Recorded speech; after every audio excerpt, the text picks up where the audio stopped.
In the vibrant heart of southeastern Nigeria and beyond, before the colonial gunboats docked, the Igbo people lived by a system of leadership rooted not in thrones or crowns, but in consensus, kinship, and communal responsibility. This is the story of indigenous Igbo leadership, colonial disruption, and its lasting impact on modern Igbo society. Pre-colonial Igbo society was a republic in its truest form, not ruled by kings, but guided by participatory governance and community-driven. Power was decentralized. Every man had a voice. Decisions were made collectively through council of elders, the Umunna, age grades, and various women associations. At the core of this participatory model was the Umunna, the clan or kindred, with elders resolving disputes, managing land, and overseeing inheritance, guided by tradition and wisdom. Youth participated through age grades,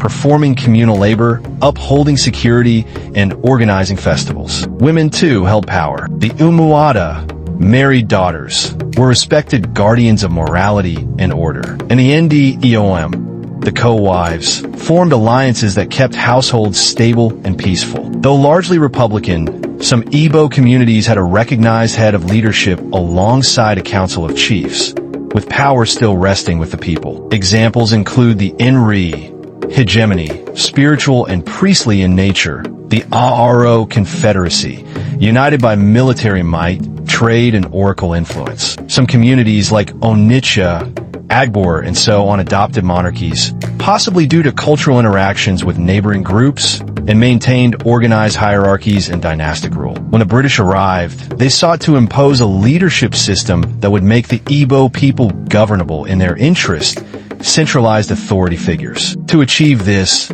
they appointed their own representatives, the Warrant Chiefs. Chosen for loyalty to the crown, Warrant Chiefs were imposed over communities that had never known singular rule. These chiefs wielded unchecked power, collecting taxes, judging disputes, and enforcing foreign law, without the people's consent nor regard for the binding tradition. Many became corrupt, indulging in exploitative practices to amass wealth. As the chiefs abused power, women were taxed, elders were sidelined, the Umunna relegated. There was a reaction. In 1929, the Umunna rose up, with thousands of women marching in protest. This historic event, known as the Aba Women Riot, remains one of Africa's most significant anti-colonial movements. This shocked the colonial government into reforming the system, but the damage was done. The traditional Igbo republic had been altered. Today, many Igbo communities have kings known as Eze, but these kings, a legacy of the Warrant Chief system,